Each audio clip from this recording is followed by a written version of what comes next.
problemas é na sua própria comunidade, é lá no seu município. Então, a minha saudação ao secretário da Fazenda, ex-vereador, ex-prefeito, ex-deputado estadual, deputado federal e secretário da Fazenda, Giovanni Feltz. Exibindo um gelo extraordinário aí, né?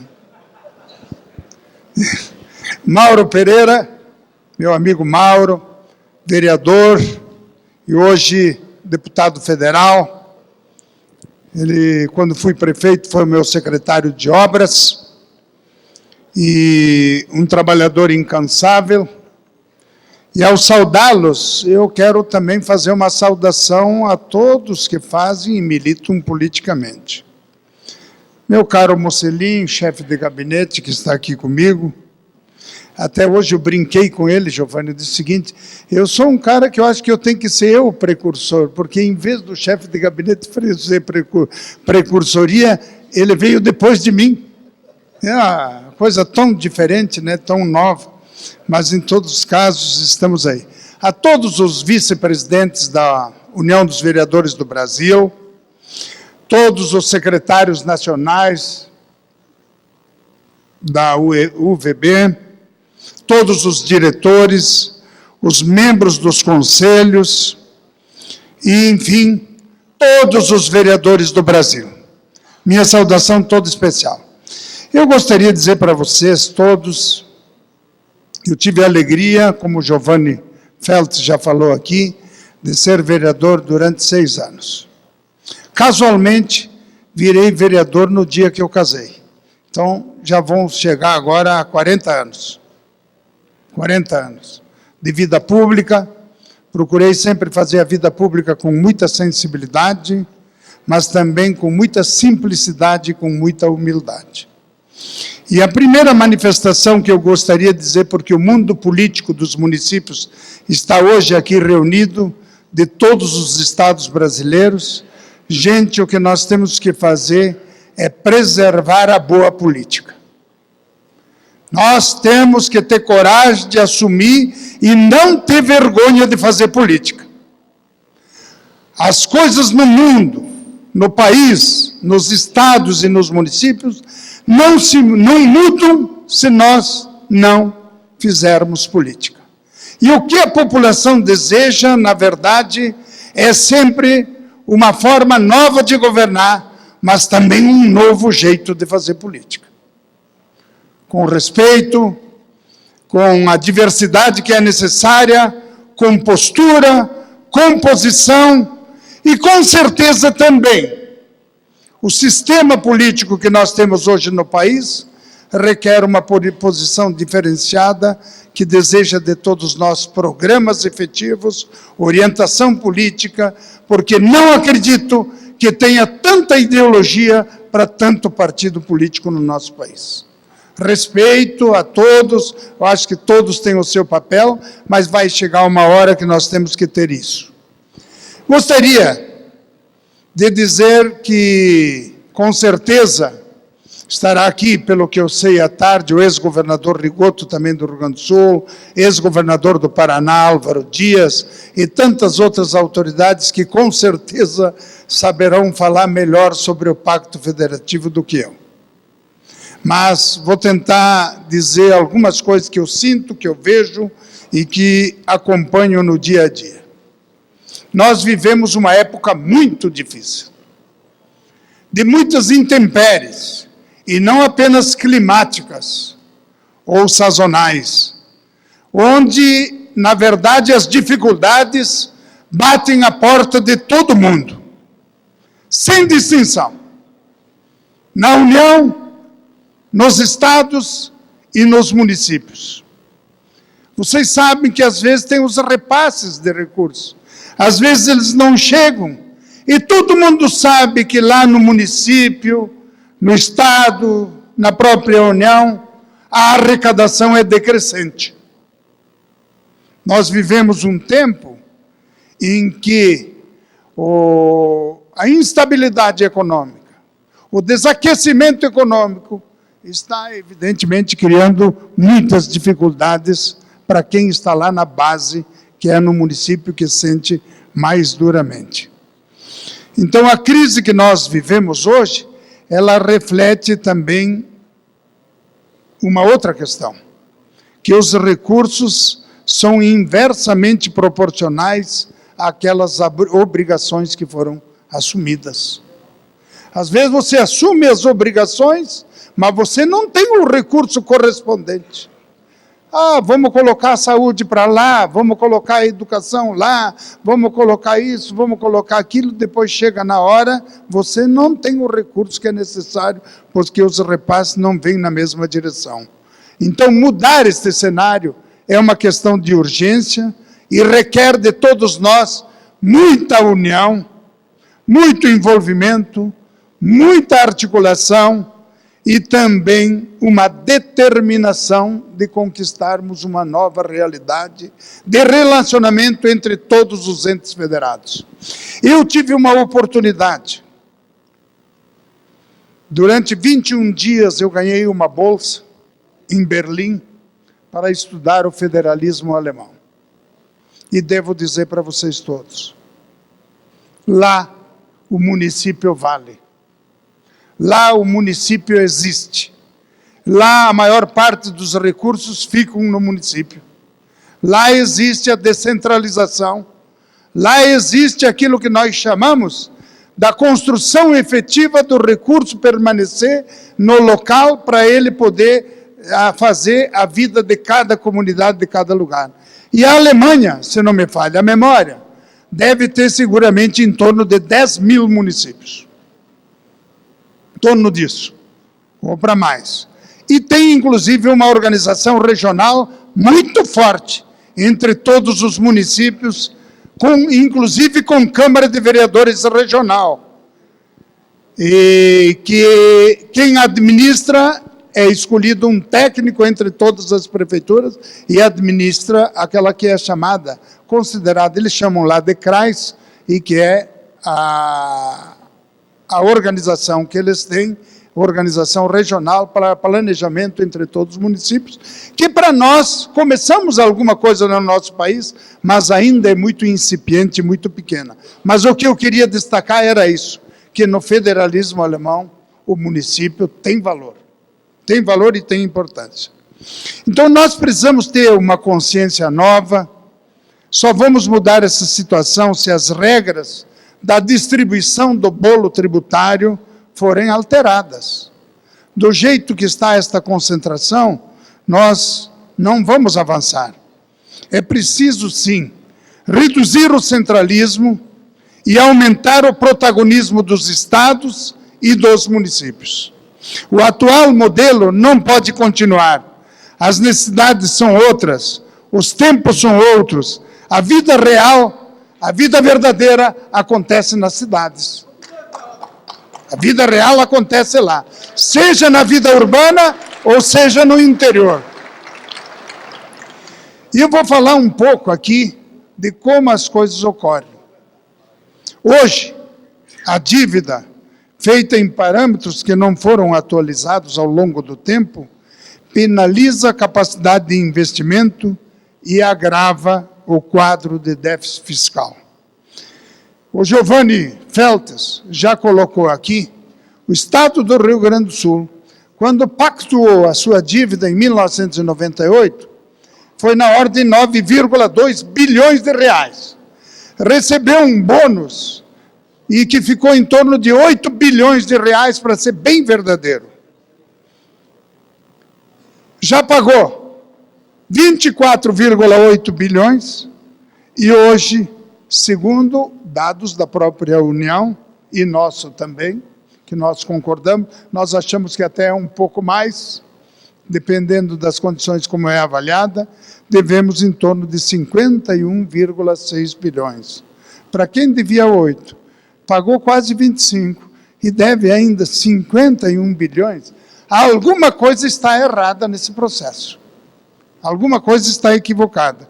Então, eu acredito que aquilo que é da lei, que nós ganhamos uma liminar, é no sentido de que se cumpra a lei que foi feita, a Lei 148 e a Lei 151, nós não pedimos outra coisa.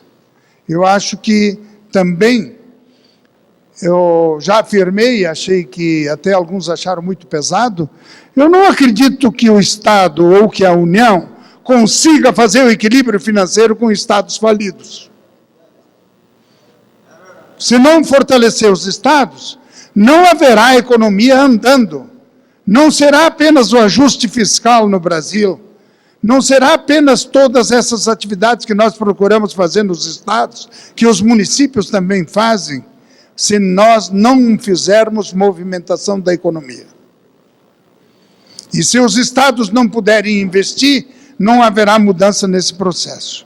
Então, acho que nós queremos uma revisão das dívidas estaduais, ao mesmo tempo em que estabeleceu os critérios para que ocorresse a renegociação, que ela está andando, e nós achamos que essas modificações, não queremos nem mudar o contrato original, mas nós queremos corrigir a deformação, porque não pode.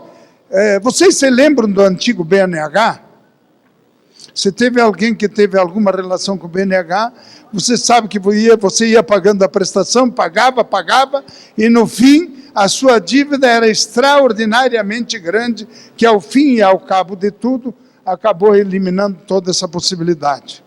Eu quero dizer ainda que nós consideramos que nesta direção desejamos sim que nós tenhamos a oportunidade de atender melhor com os recursos desta renegociação, atender melhor a nossa comunidade, especialmente nas questões de segurança, de educação, de saúde, de infraestrutura e também, por que não dizer, com as políticas sociais, com a obrigação do espírito público que deve ter qualquer gestor, é de primeiro atender aqueles que são os mais necessitados.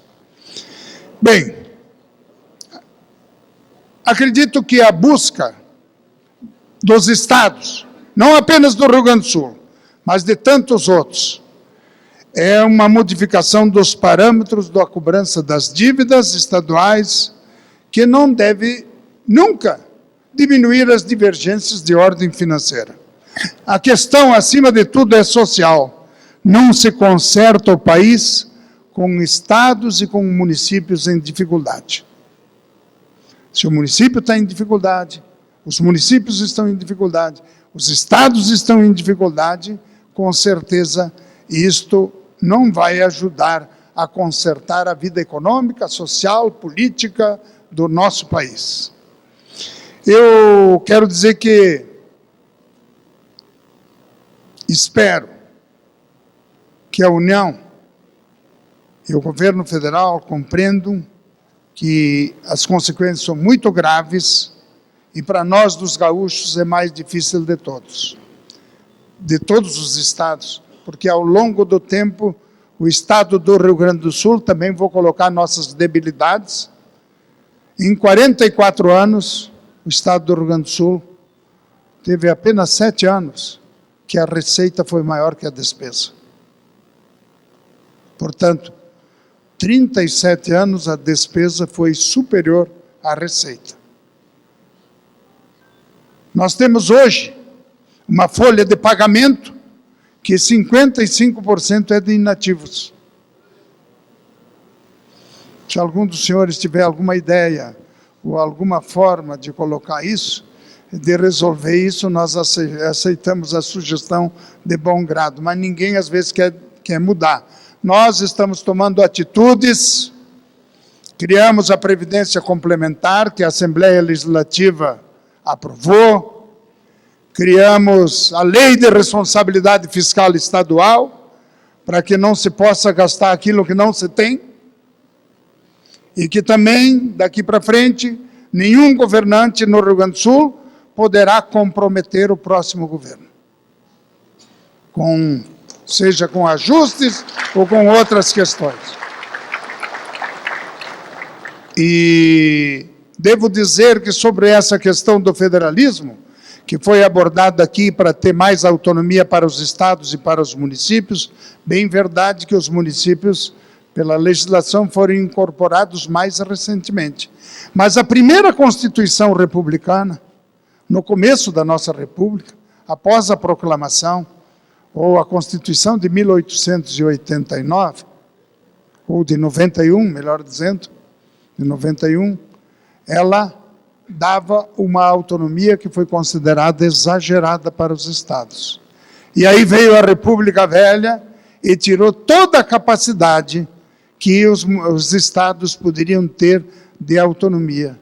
Naquela época era muito semelhante ao processo quase da Confederação Americana, em que os estados tinham mais facilidade de terem suas próprias legislações. Eu devo dizer ainda que o Pacto Federativo não pode ser só da vontade dos municípios. Não pode ser só da vontade dos estados, mas tem que haver uma vontade também da União e de todas as organizações nacionais, para que todos nós façamos um conserto dessa realidade, em que haja maior divisão do bolo tributário, onde todos possam consagradamente terem o seu papel decisivo. Ninguém pode ter apenas a responsabilidade sem ter os recursos correspondentes. O processo federativo é aquele que exige a corresponsabilidade entre todos os entes federados, seja da União, seja dos estados ou seja dos municípios. Então essa é a posição que eu gostaria de colocar, que talvez seja muito sentida essa questão da dívida dos estados, até porque quiseram colocar como se fosse uma luta entre estados ricos e estados pobres. Não se preocupem com isso. Não é uma questão financeira, é uma questão de compartilhamento, é uma questão que deve haver melhor repartição entre as unidades federativas. Não existe outra maneira de ter mais justiça, mais igualdade e mais equilíbrio nas ações de corresponsabilidade que todos têm que ter. Desejo, por final, dizer a vocês todos, de que sempre tenho a tranquilidade que saudar o Congresso de vocês. Espero que a carta de vocês seja uma carta que traduza fielmente as novas necessidades do nosso país, dos nossos estados, especialmente dos municípios e da representação política que vem da base, que é dos vereadores. Os vereadores têm esse papel porque vocês são os principais líderes, e liderança tem que apontar para o futuro, tem que apontar para o amanhã. Quando a gente quer ficar sempre com as mesmas coisas, nos mesmos dias e nas mesmas horas, nunca vai significar mudança, vai significar mesmice. E é preciso superar isso, olhar para frente, de pé, olhando para o horizonte, para construir uma nova sociedade, um novo mundo, um país mais justo e mais igualitário para todos, inclusive entre os entes federados. Muito obrigado.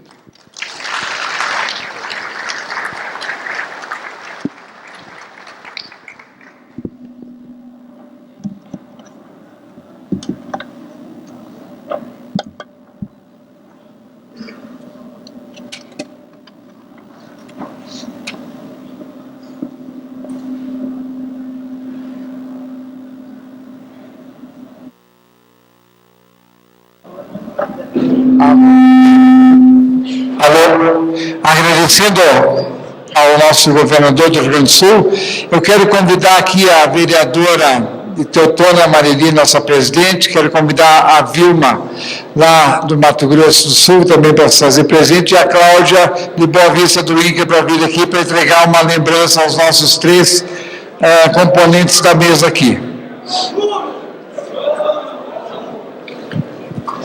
Agradecer ao prefeito Marcelo Beltrão, que é o presidente da Associação dos Prefeitos de Alagoas, governador. Vem aqui prestigiar esse evento. Olha aqui, ó.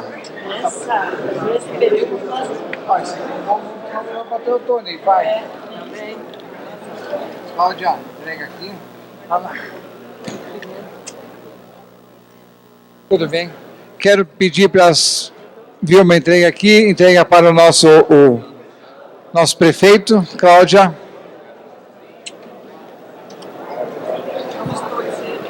Uma fotinha aí com todo mundo da mesa aqui agora.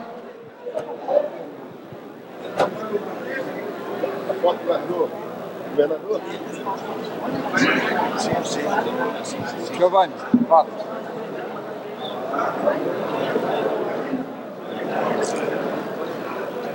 Agradecendo mais uma vez a presença do governador José Ivo Sartori, do secretário Giovanni Feltz, deputado federal, e hoje secretário da Fazenda do Estado do Rio Grande do Sul, também o prefeito Marcelo Beltrão, das Alagoas, que vem nos prestigiar aqui. O próximo ato, senhoras e senhores, será a leitura da carta da marcha dos vereadores, que nós vamos entregar hoje à tarde para o presidente Renan Calheiros, e vamos entregar na presidência e na vice-presidência da República. Mas antes nós temos que aprovar o texto, e vai ser agora. Só vou deixar um tempo para o pessoal tirar fotografias aqui, em 5 minutos nós retomamos os trabalhos. Senhoras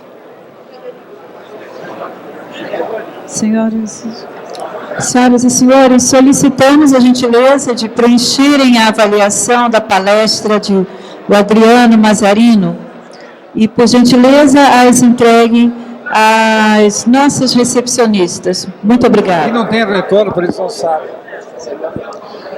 Alô. Obrigado mais uma vez ao governador do Rio Grande do Sul, José Ivo Sartori, ao Mocelin, muito obrigado pela parceria também, Mocelin, que tem nos ajudado aí sempre sendo um grande parceiro. Obrigado. Nós vamos agora, nesse momento aqui, vou passar para quem fazer a leitura da carta. Quem é que vai fazer? A vereadora Sueli, e aí o nosso coordenador, o João Marcos, para fazerem a leitura da carta da Marcha dos Vereadores 2016. O problema é de quem não está aqui. Nós vamos fazer a nossa missão e o nosso papel.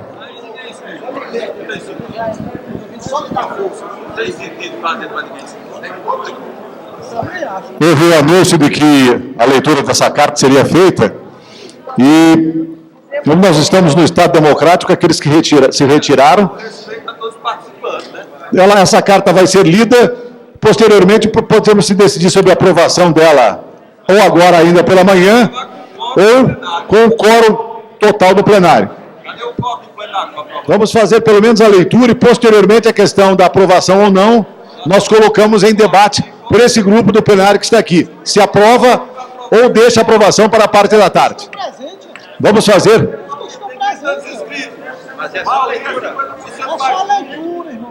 Nós vamos à leitura. Vereadora Sueli, vamos à leitura em respeito àqueles que permaneceram, estão aguardando.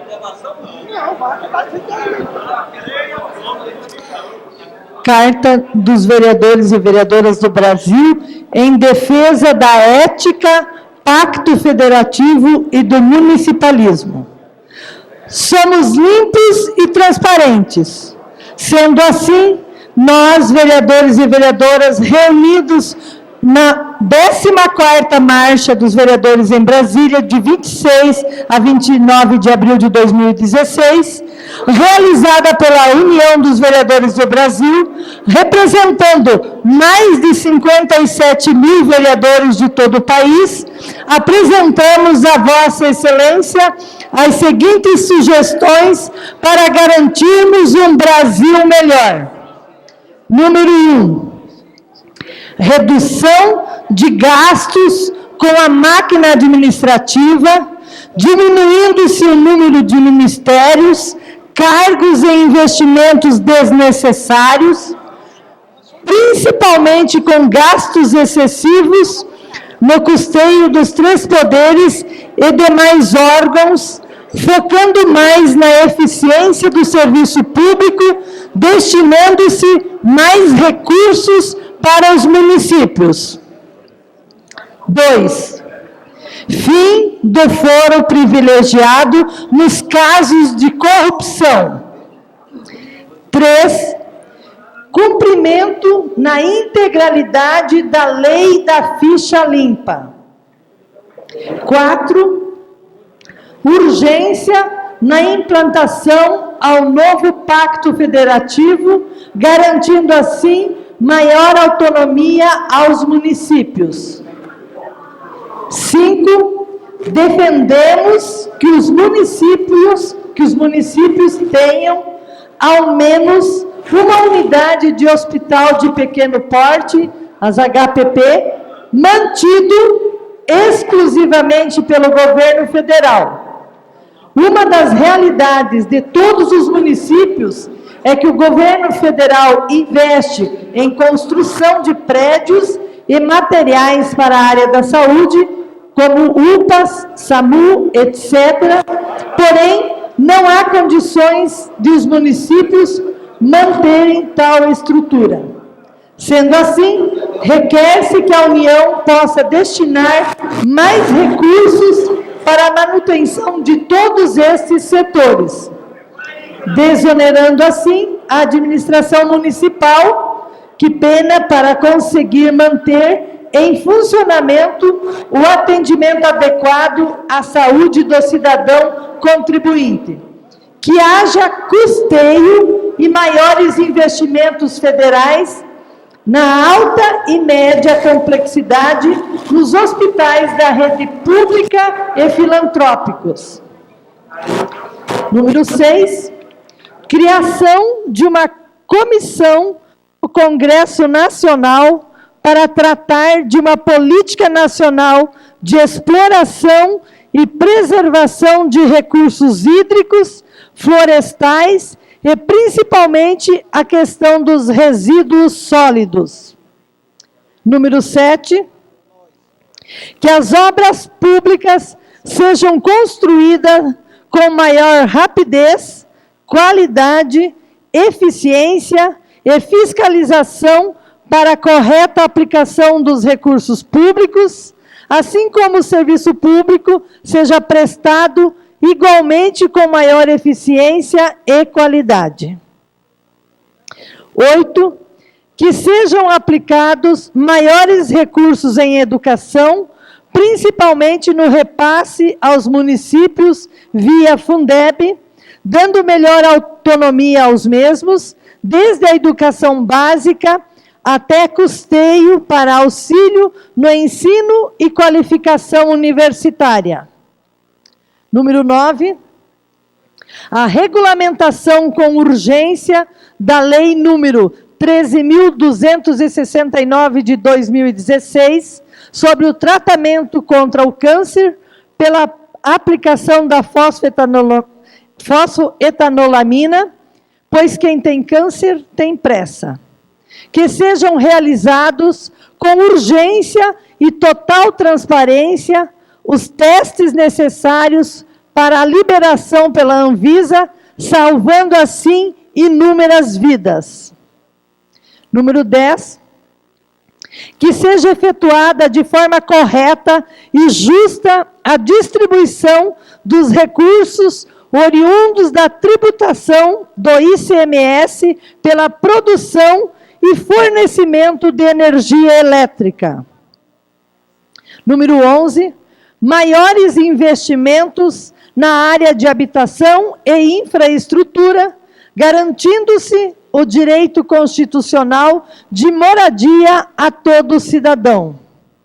Número 12, que sejam criadas e permitidas vagas para a representação da vereança, indicadas pela UVB, nos conselhos federais, contribuindo assim os legisladores municipais nos assuntos federativos. Número 13, aplicação robusta e imediata de recursos públicos no setor de segurança pública para a garantia dos direitos constitucionais de todo cidadão de bem. Número 14, maior celeridade no julgamento do Poder Judiciário nos casos que envolvem corrupção. A comissão que fez parte da elaboração desta carta teve como presidente o João Marcos, que é de Marechal Cândido Rondon, Paraná, Eu, enquanto secretária, Sueli Guerra de Toledo. Os demais membros, Carlos César Carvalho Frota, Marlene Rodrigues da Costa, Azaf Sobrinho, Eber Bintin, César Ronque Júnior, Sebastião Mamed, José Jardel da Costa Rocha, Mário Moreira, Mário do Jornal Araújo dos Santos, Flávio da Silva Vieira, Bruno Melo, Eduardo Kennedy Martins, Welton Luiz da Silva, Silon Lizoski, Telmo Alves de Brito, Ailton Antônio Moreno Arévalo, Adaildo Dantas, Francisco Pereira Oliveira, Marinês de Oliveira Costa, Miguel Adonis de Campos, Ângela Maria Andrade, Eloy Ferraz de Andrade, Jucineide Souza, Paulo Sérgio da Silva, Breno de Albuquerque César. Mas antes desses nomes todos, a conclusão é o que os vereadores e vereadoras brasileiros requerem e sugerem para um país melhor e mais justo, esperando sermos ouvidos. Daí tem a data e também vereadores e vereadoras brasileiros e brasileiras. Essa é a carta elaborada por essa comissão. Pois bem, está feita aí a leitura da carta elaborada por essa comissão. Trabalhamos ontem à tarde, trabalhamos hoje pela manhã. Representantes de praticamente todos os estados da federação estiveram presentes, participaram dessa confecção. Não é uma carta perfeita e não contempla todas as demandas dos vereadores de todo o Brasil, porque o nosso país tem dimensões continentais e cada município tem dimensões e demandas em particular. E hoje havia uma celeridade ainda maior, porque uma cópia desse documento já foi enviada à assessoria do presidente do Senado e também do vice-presidente da República, para que eles avaliassem esse documento, sob a possibilidade de receberem ou vierem aqui nesse ambiente para receber às 3h30 da tarde, se eu não me engano. Uma comissão deve visitar o presidente Renan Calheiros no Senado para entregar a cópia desse documento. No entanto, a assessoria dele já recebeu esse texto que nós ficamos de ler hoje pela manhã, e conforme o vereador aqui sustentou, é lógico, tem mais de 1.000 inscritos, mas todos que estavam aqui tinham conhecimento de que essa carta seria lida hoje pela manhã. E aqueles que se retiraram por motivos de força maior, nós entendemos. No entanto, nós temos que respeitar aqui. Em toda a Assembleia, existe um quórum de 50%, 50% mais um, até 10%, ou então com qualquer número de presentes. E os horários e a regra deve ser cumprida. Então, nós devemos, eu acredito que, votar a aprovação dessa carta agora, pela manhã, respeitando as pessoas. O número é pequeno, pela importância do documento. Mas nós não podemos deixar, mesmo porque à tarde nós já temos uma agenda extensa em relação a esse documento. Então, eu solicito aqueles que são a favor desses textos.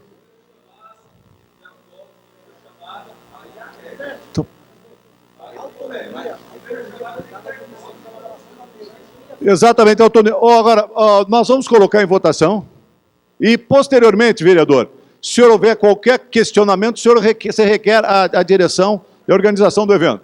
É alguma coisa que lhe faculta. Fique à vontade.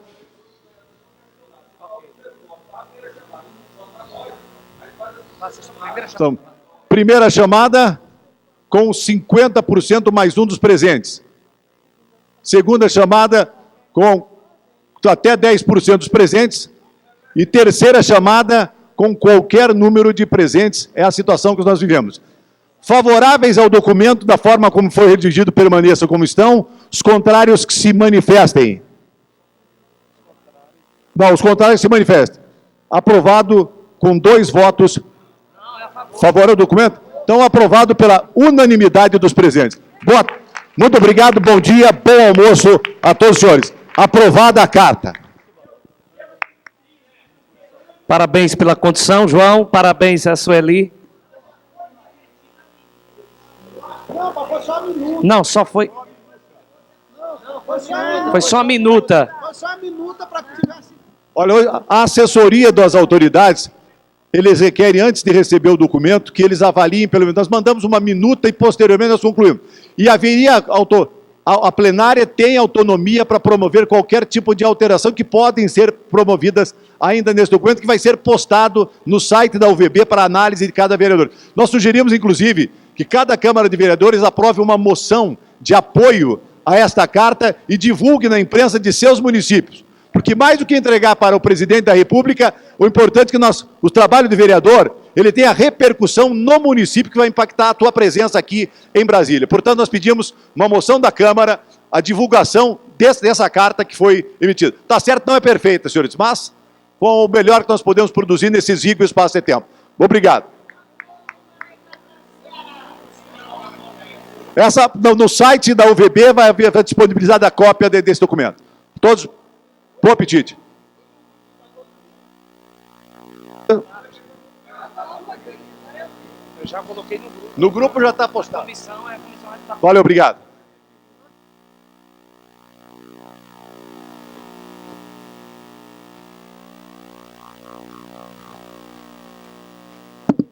Oi.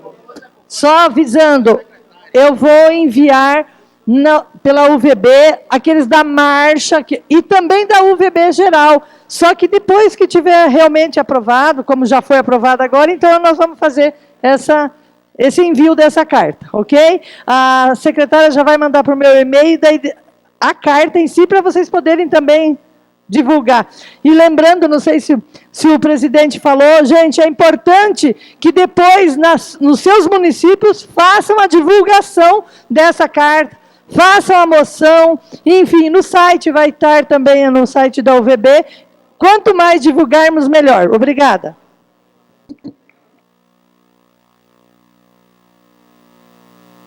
I think I've had enough.